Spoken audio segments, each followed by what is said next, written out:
Mas a gente vai falar com o Silvio Abraão, professor do INSPER, gentilmente aceitou nosso convite aqui para bater um papo sobre o setor de varejo, sobre o cenário econômico e tudo mais.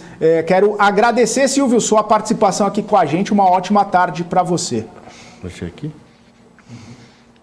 Não, eu que agradeço a oportunidade de estar aqui com vocês, se bem que depois dessa daí da revisão do PIB do terceiro tri do IBCBR, já viu, né? Olha só, Silvio, era menos 0,14, eles botaram para menos 0,65. Então, já largamos bem, então. Que isso? Largamos bem de marcha ré, né? E aí, eu quero começar falando contigo sobre, já que a gente estava falando de IBCBR, vamos começar falando dessa questão, né? A gente sabe que o setor de varejo, ele tem uma boa participação, uma boa parcela ali no PIB, mas que também, nos últimos tempos, não está passando por um momento muito interessante, né? A conjuntura econômica está pressionando bastante o varejo. Queria que você fizesse, por gentileza, uma análise aí sobre a situação do setor, sobre o desempenho do setor na economia e os reflexos que isso acaba trazendo também para as empresas que a gente muito comenta por aqui. No final do dia, né, o desempenho do setor acaba sendo um reflexo do contexto que a gente vive, né? A gente está num contexto de transição, vamos chamar assim, um contexto de transição entre uma pandemia e o fim da pandemia, seja esse fim da pandemia o que for e quando for, porque também sempre a gente tem alguma novidade. Quando você vê o que está acontecendo fora do Brasil, estava vendo uma notícia agora, você fala em sexta onda na Espanha, você vê mask mandates agora em Nova York, agora até o dia 15 de janeiro, então ainda a gente está num processo de transição, certamente um cenário menos desfavorável pensando na questão sanitária do que a gente já teve. No entanto, né, particularmente no caso do Brasil, a gente acabou carregando algumas questões, né? A gente tem uma instabilidade, que a gente pode dizer política, que tem reflexos na economia. A gente está carregando uma taxa de desemprego bastante significativa. A gente ainda não tem necessariamente um assessment completo de todo o impacto que teve o processo da pandemia como um todo e todas as consequências da forma como a gente conduziu esse processo, aí pensando enquanto país como um todo, né, pensando nos impactos sobre as empresas. Então isso cria um cenário de muita incerteza, de muita volatilidade, de muitas dificuldades. A gente tem do outro lado o câmbio, né, indo para uma direção também que dificulta até alguns mecanismos regulatórios, e um ano de 2022 ainda pela frente, que deveria ser um ano que tipicamente anos de eleição você tem uma movimentação no PIB naturalmente pela própria movimentação, né, do que acontece no entorno das campanhas, etc., mas a gente já vai entrar o ano com algumas dificuldades, além disso com a polarização e a instabilidade política. De fato é um cenário muito desafiador, e é esse cenário que cria as inseguranças para o consumidor, e criando as inseguranças para o consumidor acaba criando as inseguranças para o varejo como um todo, né? Então, se esse ano foi um ano complicado, nesse comecinho, como você disse, talvez a gente tenha algumas dificuldades também, provavelmente ao longo do ano que vem as expectativas não serão tão altas, digamos assim? Eu diria que sim, é sempre difícil você, no Brasil é sempre difícil, principalmente no contexto atual, está cada vez mais difícil de você cravar alguma coisa, né? Porque você tem forças atuando de um lado e de outro, né? Se por um lado a gente entra em janeiro de 2022 muito melhor do que a gente entrou em janeiro de 2021, com mais perspectiva por conta da questão da vacinação, até por conta do próprio ser um ano de mudança e tudo mais, por outro lado a gente está carregando aí uma inércia de problemas que não estão sendo resolvidos. Então é difícil cravar algum tipo de cenário, mas não acredito que 2022 vai ser um ano brilhante, até porque pode ser o primeiro ano nos últimos 2, 3, né, que a gente vai estar convivendo com uma situação mais ou menos constante ao longo do ano, pensando nas questões de economia, de empresas abertas, o que vai restar, vamos chamar assim, em termos das modificações que as empresas vão acabar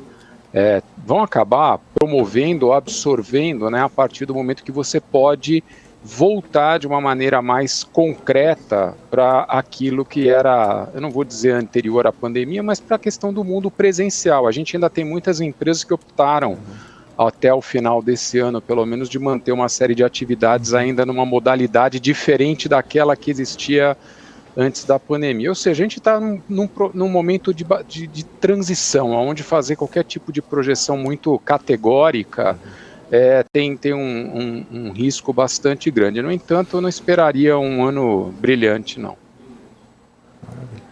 Vamos lá, Alergani, Alexandre Cabral, fiquem à vontade. Boa tarde, Silvio. Bom, primeiro eu sou seu colega aí do INSPER, também dou aula no INSPER, então prazer falar contigo, Silvio. Eu queria saber o que acaba penalizando mais o varejo, se é a inflação ou é a taxa de juros elevada. Olha, é uma combinação bem explosiva, né? De um lado, a gente tem no Brasil, você tem uma questão ligada ao poder aquisitivo que é importante, para o qual muitos precisam de financiamento, né? De ter taxas de financiamento atrativas para adquirirem determinados tipos de bem. Do outro lado, a inflação nos níveis que a gente está assistindo tem um efeito muito mais imediato, muito mais instantâneo. Porque eu ainda posso imaginar que a taxa de juros eu posso contrair ou não, eu posso postergar uma determinada aquisição mais vultosa ou não. No entanto, a inflação eu estou sentindo, todo mundo está sentindo ali na boca do caixa no momento que vai fazer qualquer tipo de transação. Então os dois impactam, mas eu acredito que nesse momento a inflação tem um efeito muito mais complexo, vamos chamar assim, ou tem um impacto muito mais substancial no consumo como um todo. Você acaba tendo que tomar decisões, né, com as suas restrições orçamentárias, de eventualmente diminuir produtos, fazer trading down de marcas. Então você consumir uma determinada marca, deixa de consumir aquela marca, passa a consumir uma outra, faz trade-offs entre proteínas ou entre tipos de produtos substitutos, por exemplo. Então não compro o produto A, passo a consumir o produto B. Enfim, a inflação eu entendo que tem um efeito mais nocivo. Deixa eu tirar uma dúvida contigo. Nos últimos 3 meses, agosto, setembro e outubro, o IBGE divulgou varejo negativo. Só que foi um negativo que até me sacanearam aqui, despiorando, que ele foi melhorando. Era menos 4,10, menos 1,10, menos 0,10. O Black Friday está dando a entender, os relatórios que já saíram de Black Friday, que foi um Black Friday de supermercado. Então, 80%... Eu só comprei supermercado, eu não comprei nada além de supermercado. Nenhum produto que não seja supermercado, que valia muito a pena. A pergunta é, o varejo consegue se recuperar nesse final de ano? Ou a notícia não é boa também, tanto para Black Friday, que seria estatística de novembro, como Natal, estatística de dezembro? Olha, essas são aquelas perguntas de alguns milhões de dólares, né? Porque no final do dia, o que você acaba tendo, né? Você esperaria, havia uma expectativa, né, de que esse tipo de movimento, por meio de Black Friday, etc., promovesse o tipo de impacto que já promoveu no passado. No entanto, a gente está num contexto bastante diferente, né? Seja por conta da inflação, seja por conta do desemprego, seja por conta da insegurança mesmo. Existe um contexto de insegurança com relação ao que vem pela frente, né? Não é só do ponto de vista das mudanças que a gente está vendo no cenário econômico, é com a própria crise sanitária, né? No ano passado, a gente tinha expectativa da vacina. Aí a vacina veio, resolveu em parte o problema, mas aí tem sempre essas notícias dessas outras ondas. Então, nesse sentido, as pessoas tendem a segurar um pouco mais, e com o poder aquisitivo restrito vão acabar concentrando em outros produtos. Então, não sei, não tenho dúvida se tem condições de recuperar essa diferença agora no final do ano, que tipicamente é uma época do ano onde, de fato, as empresas conseguem ter um desempenho bastante significativo, mesmo quando tem Black Fridays, né, vamos chamar assim, que já se tornaram, a Black Friday acabou sendo incorporada no calendário promocional, mesmo com o calendário promocional ativo, os meses de novembro e dezembro, até por conta do 13º, enfim, as festas, uma relaxada mais geral, vamos chamar assim, as pessoas acabam consumindo mais. Não sei se isso que foi ficando para trás vai ser possível de ser recuperado nesse mês e meio aí, que é pensando dezembro e um pouquinho de novembro, que a gente ainda não tem o fechamento. Ô Silvio, eu queria fazer uma pergunta ainda nesse sentido da Black Friday, que muitas pessoas que eu conheço, algumas pessoas eu ouvi dizer também, que acabaram fazendo algumas compras de Natal durante a Black Friday, né? E aí, o que seria uma data a mais para o comércio, para o varejo, acabou competindo com o Natal, até pela proximidade de um mês aí. Você acha que isso pode ser uma tendência dessa divisão das datas do comércio? Isso acaba atrapalhando as vendas de Natal, acaba atrapalhando as perspectivas dos comerciantes, dos varejistas? Seria uma tendência ou alguma coisa mais pontual, justamente por conta dessa conjuntura econômica que a gente está passando agora, as pessoas buscarem coisas mais baratas durante a Black Friday? Bom, a princípio, né, você tem uma promessa de que a Black Friday vai ter coisas assim fantásticas, né, do ponto de vista principalmente de preço, né, grandes ofertas. Não é necessariamente a pegada que você tem para o Natal.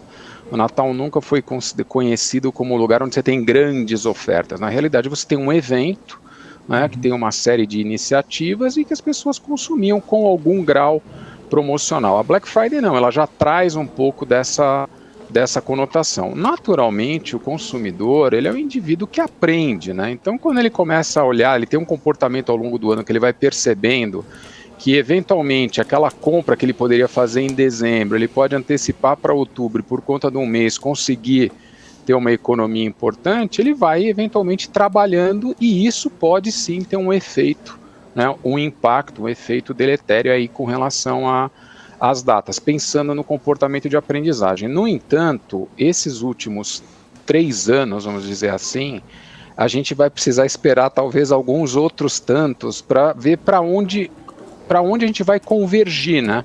Porque se a gente parar para analisar, a gente está vindo de cenários onde você não tem nada, onde você tem alguma coisa, onde você acha que tem tudo, e o que vai ser no próximo ano? Qual vai ser? Vai ser a média disso? Vai ser o que aconteceu esse ano? É muito complicado quando a gente pensa na cabeça do consumidor, que por mais que tenha um componente, um aspecto racional, tem um componente emocional muito forte e que aí a gente precisa entender que esse componente emocional tem a ver com as datas, mas tem a ver também com tudo que está sendo experienciado ao longo desse tempo todo. Só para dar um dado meu, rapidinho, só para complementar a tua observação, nós compramos na minha casa mais ou menos metade dos presentes do Natal na Black Friday em lojas que falaram, olha, eu sei que pode trocar até 30, mas para aproveitar e não perder o cliente, eu vou deixar trocar até 10 de janeiro.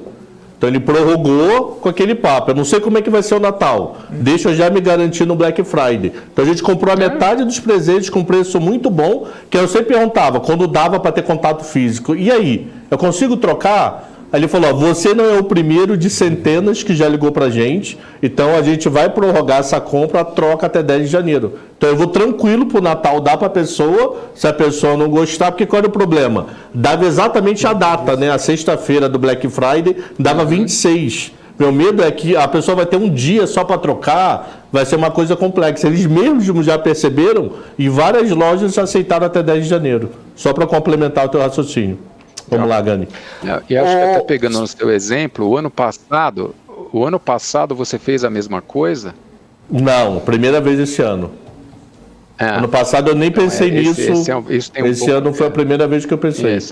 Assim como provavelmente o ano passado o varejista não pensou em estender além de dezembro, exatamente porque contava como um complemento e não como uma antecipação. Então ainda está tudo muito volátil. Ô Silvio, em economias de mercado, durante crises, é muito comum empresas se reinventarem e dali nascerem disrupções, dali nascerem novas empresas, novas formas de negócio, né?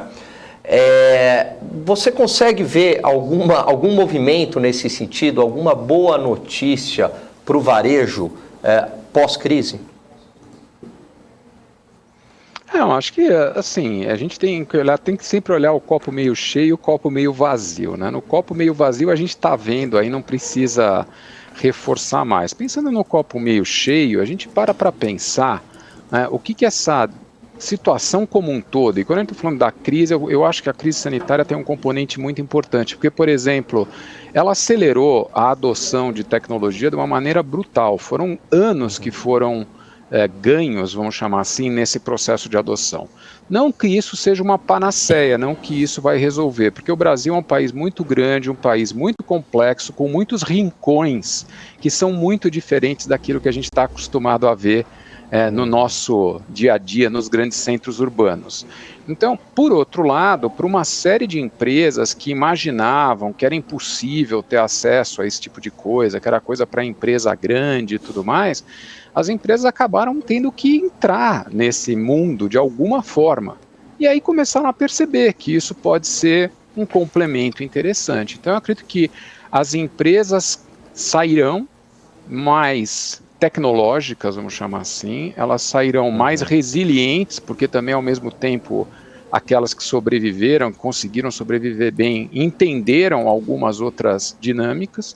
Para alguns outros aspectos, a gente começa a perceber em outras empresas, com outro grau de maturidade ou de uso de tecnologia, uma preocupação com competição em outras dimensões que não se tinha antes. Então, hoje tem uma questão de competição em tempo, no sentido de entrego em 15 minutos, entrego em 10 minutos, independentemente se o consumidor está pagando por isso, está disposto a pagar por isso, é uma outra discussão à parte. Isso requer um outro arranjo, um outro tipo de organização, o surgimento de outros tipos de empresas ajudando essas outras empresas. Então, eu entendo que sim, há um mecanismo aí de, pensando de uma maneira orgânica, né, deste organismo que são as organizações, saírem de alguma maneira imunizados, né, com os anticorpos, vamos chamar assim, desenvolvidos pelo menos para algumas coisas do passado. A gente, durante esse processo todo, pôde acompanhar situações assim até anedóticas, né,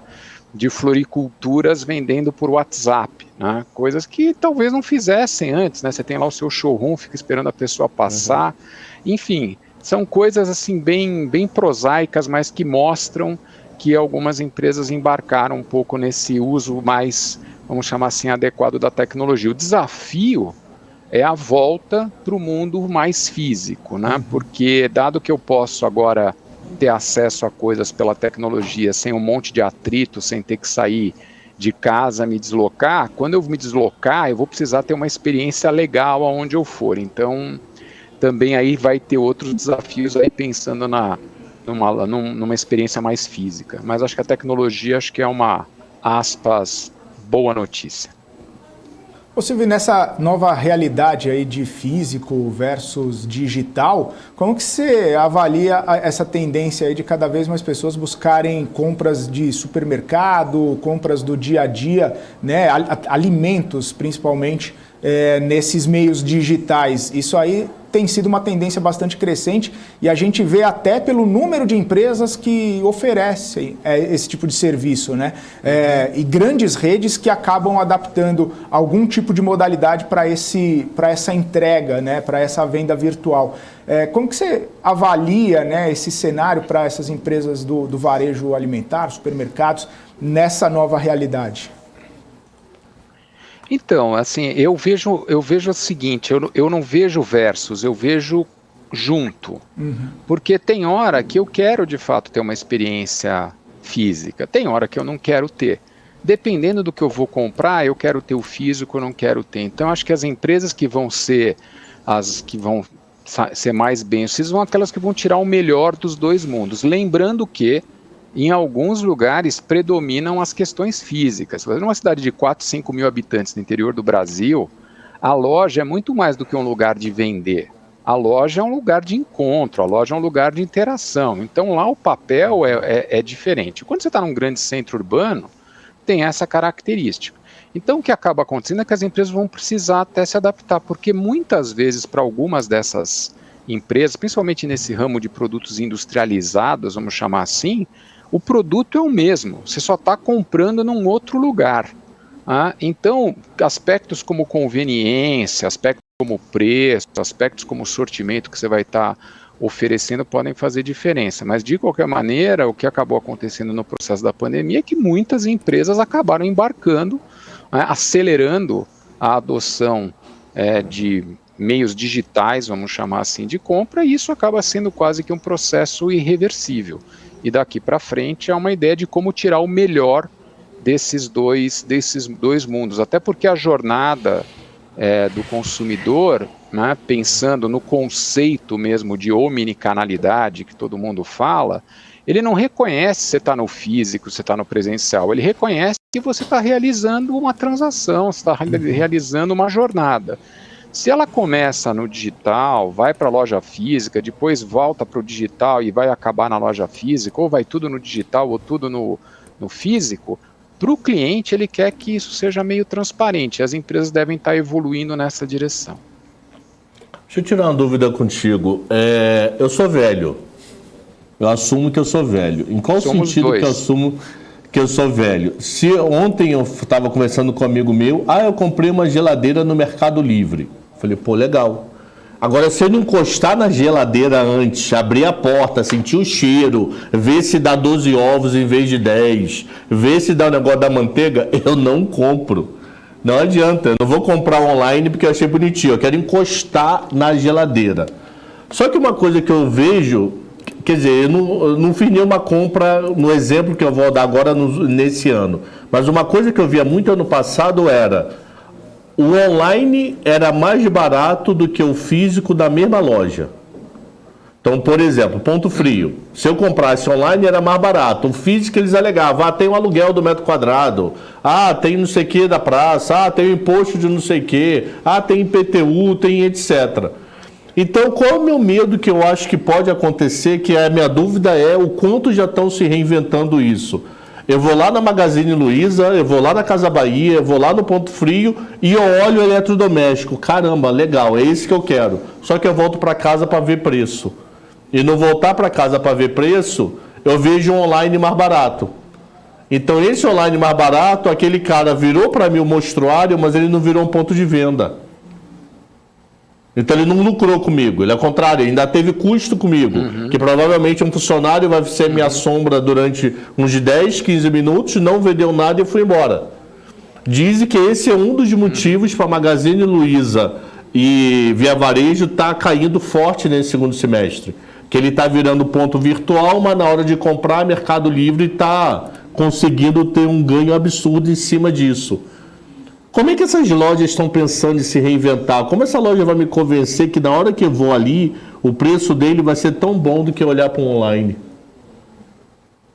Acho que tem vários aspectos. Esses dois temas, esse tema que você está trazendo é o que o pessoal costumou chamar de showrooming.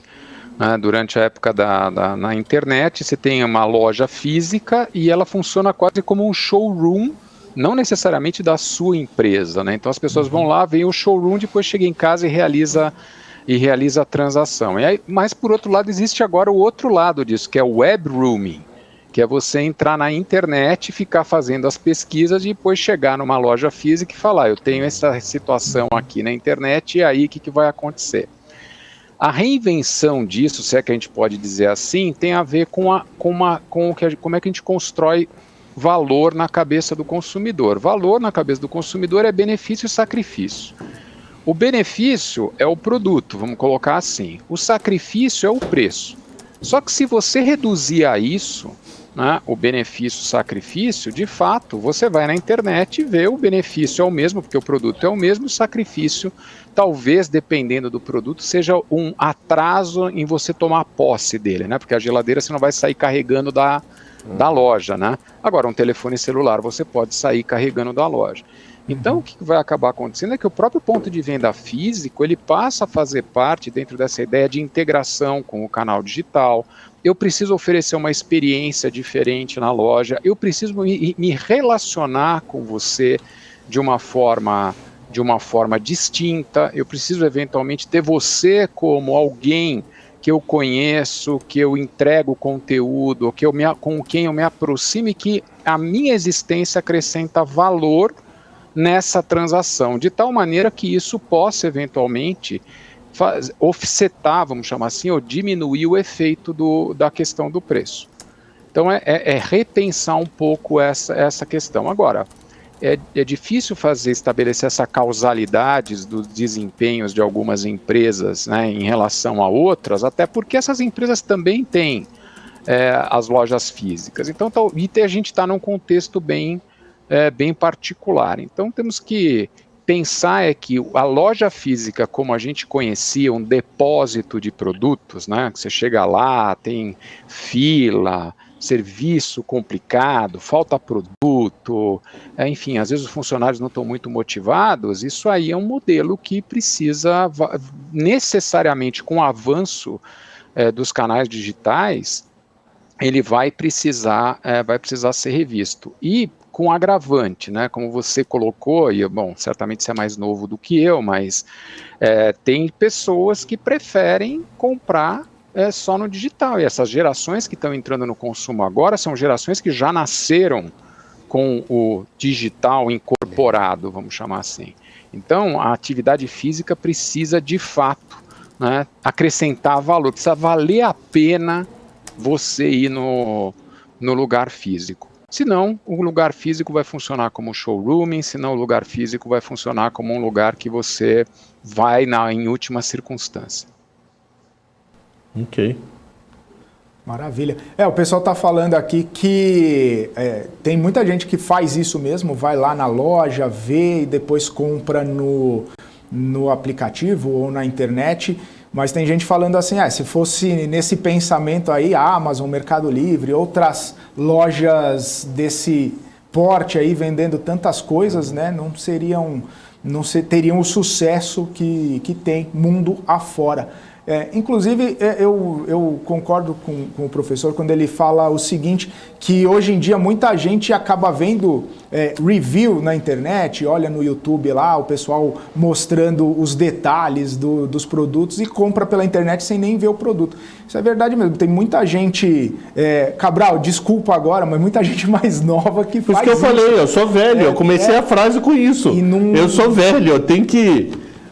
existe mesmo, não é virtual. Mas você não é velho não, Cabral, eu sou assim entendeu? também, eu tenho que ver. Eu assumi, eu sou velho. Ver se tem o material daquela batidinha, o material tá certo, tá bonito.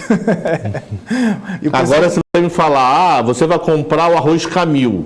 Eu consumo isso há 30 anos, então eu compro no melhor preço online sem nenhum problema. Agora eu vou trocar a geladeira. Você não troca a geladeira vez por ano. Você troca a geladeira a cada 5, 10 anos, sei lá quanto tempo. Aí eu preciso ela tá aqui. Tá bom, entendi. Deixa eu pegar um gancho aí nessa discussão do online, né? Com a presença cada vez maior da Amazon, Mercado Livre aqui no Brasil, Silvio, como é que você avalia, analisa as empresas varejistas do Brasil? Elas têm condições aí de competir com essas gigantes internacionais? Como é que está essa movimentação? Você sabe que uma vez no passado alguém comentou comigo o seguinte, concorrer comigo lá dos Estados Unidos mandando o produto por FedEx para o Brasil é fácil, agora quero ver concorrer aqui. Porque na hora que essas empresas, por mais que elas tenham porte, tecnologia, elas vêm e se encaixam na nossa realidade, onde a gente tem problemas tributários, problemas de segurança, transporte, logística, mas enfim, todo esse pacote já não se tem a mesma eficiência. Não quero fazer esse paralelo fazendo qualquer ilação sobre a performance dessas empresas, mas a gente tem várias histórias de muitas empresas em vários setores que vieram para o Brasil, gigantes, e que saíram com uma mão na frente e outra atrás, porque não conseguiram, acabaram fazendo valer aquela máxima do Tom Jobim, né? O Brasil não é para principiantes, né? E essas empresas também não são, enfim, e tem toda uma estratégia para isso. No final do dia, é muito difícil você imaginar que você vai ter esses players de uma forma absolutamente hegemônica, seja porque eles começam a sofrer outras pressões, seja da própria sociedade. Você começa a ver hoje movimentos na Europa, quando essas empresas começam a assumir um determinado tamanho, o regulador acaba entrando nesse processo, a própria sociedade acaba entrando nesse processo também. Por outro lado, no final das contas, o consumidor está procurando experiência. Aí o consumidor está procurando essa experiência, e quando eu digo experiência, atenção, não é que ele está abandonando o preço, não, o preço faz parte da experiência. Então, para as empresas varejistas, que sobreviveram inclusive a outras hecatombes, né, como por exemplo 30%, 40% de inflação, 80% de inflação ao ano na década de 80, a gente também tem algumas questões aí importantes. Elas vão ter que se adaptar a isso, né, e lidar com esse processo. A gente não estaria, por exemplo, a gente olha o desempenho da Magalu, né, nos últimos anos como um todo, tirando esses últimos períodos recentes, é uma coisa muito interessante, é estudo de caso, inclusive, em Harvard, sobre essa questão da transformação digital e tudo mais, né, enquanto já tinham outros players, inclusive há mais tempo, desde o início lá dos anos 2000, operando e que não atingiram o que a empresa atingiu. Então, para colocar de uma maneira mais objetiva, eu entendo que as empresas têm condições, sim, de competir, porque estão mais próximas do cliente, conhecem o cliente, evidentemente vão ter que lidar com alguns desafios que são idiosincráticos, que é o problema do próprio uso da tecnologia, de uma busca maior de eficiência, que aí esbarra em questões logísticas, esbarra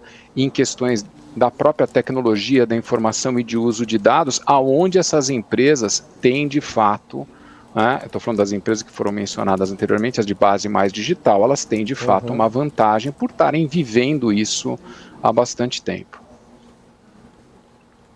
Maravilha. Tem mais perguntas aí, Cabral? Exemplo clássico, Citibank, o Walmart. Citibank tem mais dinheiro que Itaú e o Bradesco. Tentou 2 vezes e as 2 tomou toco. Hoje é um prédio na Paulista, mas já tentou ser grandão e não conseguiu 2 vezes. HSBC, olhar o setor bancário, tem inúmero, por exemplo.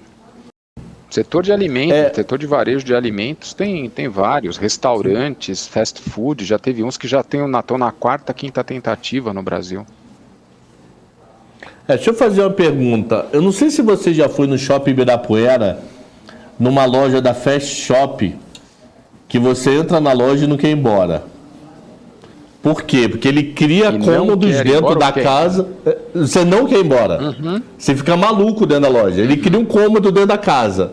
Assim, cria um quarto. Aí dentro do quarto tem várias coisas que você pode colocar no quarto. Aí você vai na cozinha. Porra, você fica apaixonado. Você quer comprar todas as cozinhas. Isso seria um modelo que eu acho que pode predominar. A pergunta é isso. Isso pode ser um modelo que pode predominar no futuro, onde eu tenho vários produtos físicos para o cliente conhecer o produto, o vendedor até tenta te empurrar, mas ele não fica te enchendo o saco que nem loja padrão, não. Que você entra, o cara já cola na tua sombra, entendeu? E você fica ali, você vê as pessoas. Pô, eu fiquei 1 hora e você via que muita gente já devia estar ali há muito tempo e ainda ficou. Mas isso eu consigo enxergar no eixo Rio, São Paulo, BH, 1, 2 lojas de Fortaleza, Salvador. Como classificar um negócio desse? Ou não tem como? Assim, a pergunta é em que velocidade você massifica e por que massificar? Porque você pode ter situações... Vamos pegar um exemplo que a gente estava dando do próprio... Magazine Luiza. O Magazine Luiza conseguiu montar uma fórmula lá atrás, há muitos anos, de ter lojas pequenas, em cidades muito pequenas, não tendo estoque, trabalhando ali com o comércio eletrônico dele. Então, algumas empresas estocavam, né, porque precisa ter o produto para mostrar, e aí tinha um custo enorme ali de locação, impostos e etc. Eles trabalhavam com uma área menor, com muita informação, muito conteúdo. Então, dependendo da cidade, dependendo do porte, você vai ter que oferecer uma experiência compatível com aquilo que é possível, aquilo que cabe naquele modelo. Por outro lado, em outros lugares onde você tem adensamento, onde isso justifica grandes centros, grandes cidades, você pode partir eventualmente para lojas onde você ofereça essa experiência de uma forma mais rica. Agora, é muito, como você mesmo pôde descrever, é muito mais agradável você ver um produto, qualquer que ele seja, no contexto em que ele está sendo utilizado, do que lá numa parede, por exemplo, uma televisão funcionando sem sentido nenhum. Né? Você não consegue imaginar, se você tiver uma distância X, como é que ela ficaria ambientada num determinado espaço. Então, essa ideia de você criar esses espaços de experiência é bastante interessante. Recentemente, a Casas Bahia inaugurou uma loja dessa aqui na Marginal, se não me falha a memória, em que, inclusive, tem coisas como, por exemplo, uma simulação do que seria um jogo, de um campeonato desses que são agora transmitidos pela televisão de eSports, né? Coisa que também, para quem... Né, Cabral é da nossa idade, digamos assim, né, não sabe bem o que é esse eSports, né, mas quem precisa sabe exatamente o que é. Exatamente nessa ideia de ambientes, essa ideia de você colocar as coisas em contexto. Né, um produto, ele existe para cumprir uma função, para executar uma tarefa, e não per se. Então essa ideia de você ter um lugar onde tem um monte de produto estocado, etc., certamente tem apelo, mas ao longo do tempo, com mais opções, com alternativas mais convenientes, uma forma de você sair desse processo é você oferecer conteúdo junto com o produto. Esse conteúdo é esse contexto, né, onde você mostra, por exemplo, o produto, como é que ele pode funcionar. Tem gente que está mais preocupada em te ajudar a entender o produto do que necessariamente vender. A venda acaba sendo uma consequência dessa boa dinâmica, dessa boa interação, e não um objetivo per se. Maravilha. Silvio, quero agradecer. Eu tenho mais uma pergunta. Então faz. Eu tinha outra. Então vai, pode fazer. É o seguinte, Silvio, você havia mencionado do caso da Magalu com baixos estoques, né? E durante a pandemia houve uma discussão muito grande no meio executivo, no meio acadêmico, de empresas que estavam com zero estoque e foram muito prejudicadas agora com o processo de reabertura, né? O que é baixo estoque e o que é zero estoque, né? Esse conceito acho que foi um pouco confundido. Existe hoje uma tendência no varejo de voltar com os estoques, ou pelo menos os baixos estoques e não zero estoque, por conta da própria pandemia, uma reavaliação disso?